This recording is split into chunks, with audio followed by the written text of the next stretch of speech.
Selamat pagi Mbak Rema, bagaimana kabarnya hari ini? Pagi Sus, masih sama kayak kemarin.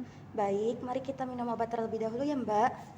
Ini ada 2 obat, yang satu diminum, yang satu disuntikin ke infus. Mari saya bantu untuk obat yang diminumnya.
Sudah minum obatnya, kalau begitu saya permisi Mbak. Terima kasih Sus.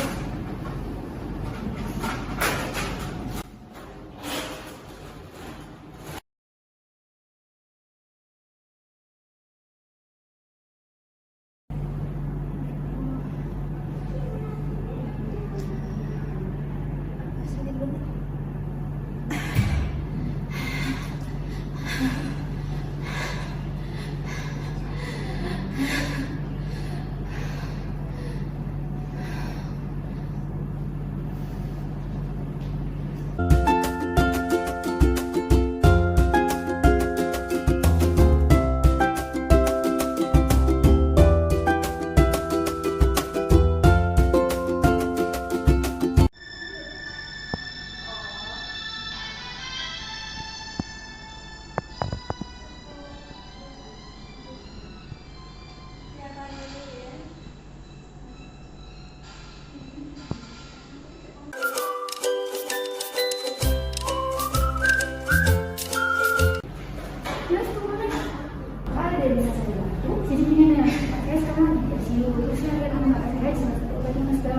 Itu obatnya aman kan mas? Tidak berbahaya kan? Udah dicek ulang kan mas? Terus ada lihat orang yang mencurigakan tidak selama membawa obat ini? Kenapa? Coba kalau kesalahan. Tapi aman kan mas? Jadi Pak, untuk pemberian obat pada pasien tersebut, kami benar-benar memperhatikan SOP yang berlaku dan sangat berhati-hati. Kami juga menerapkan prinsip pemberian obat, yaitu benar obat, benar pasien, benar waktu pemberian, benar dosis, benar rute, dan benar dokumentasi. Selain itu, kami juga sebelum melakukan pemberian obat, kami juga pasti melakukan double check sebelum pemberian obat. Jadi kakak tidak perlu khawatir ya. Jadi aman ya Nas? Ya Kak.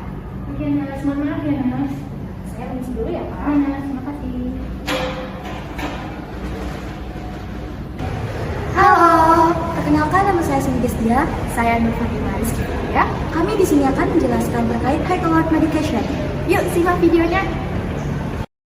Sebelum mengenal lebih jauh tentang high alert medication, kita harus tahu juga tentang apa yang dimaksud dengan high alert medication itu. Jadi, high alert medication merupakan obat yang memiliki risiko sangat tinggi sehingga dapat menyebabkan komplikasi, efek samping, atau bahaya apabila digunakan kepada pasien tanpa sengaja. Oh iya, alert medication dilindungi dan diatur dalam peraturan menteri kesehatan loh.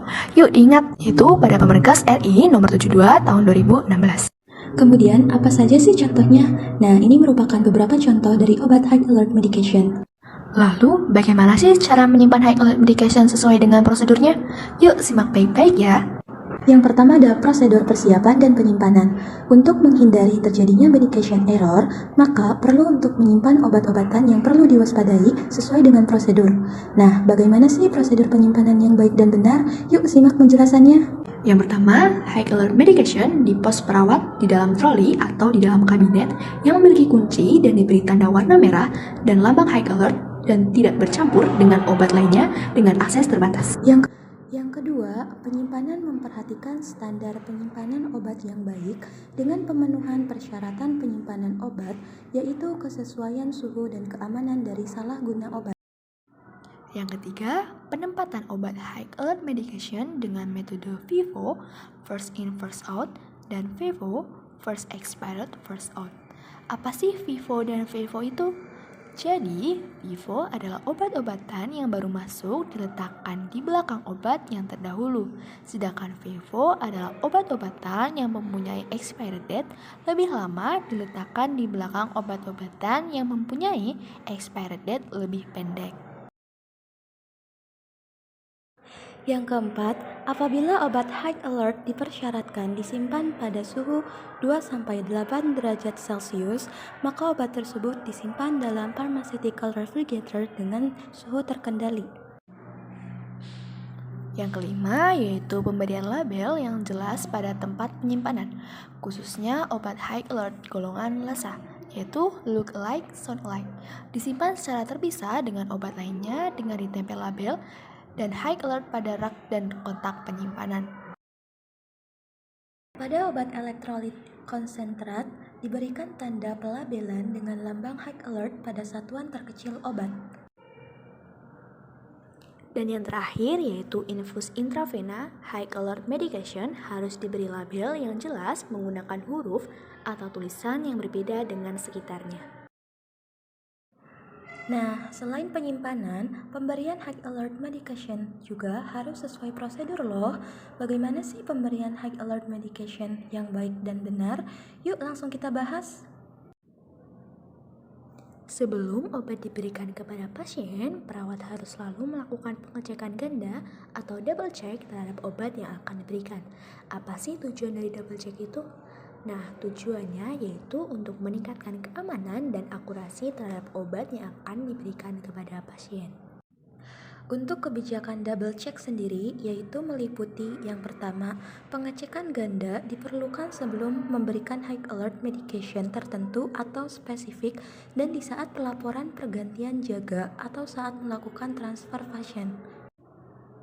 Kedua, yaitu pada double check ini dicatat pada rekam medis pasien atau catatan pemberian medikasi pasien. Untuk pengecekan pertama, harus dilakukan oleh pihak yang berwenang untuk menginstruksikan, meresepkan, atau memberikan obat-obatan. Pihak berwenang tersebut siapa aja sih? Bisa perawat, ahli farmasi, ataupun dokter. Lalu untuk pengecekan yang kedua ini sama dilakukan oleh pihak yang berwenang, tetapi orangnya harus berbeda dengan yang melakukan pengecekan pada yang pertama. Lalu, kondisi-kondisi seperti apa aja sih yang perlu untuk dilakukan double check oleh orang kedua? Kondisi-kondisi tersebut meliputi yang pertama, setiap akan memberikan injeksi obat. Yang kedua, untuk infus meliputi saat terapi inisial, saat terdapat perubahan konsentrasi obat, saat pemberian bolus, saat pergantian jaga perawat atau transfer pasien, dan saat ada perubahan dosis obat.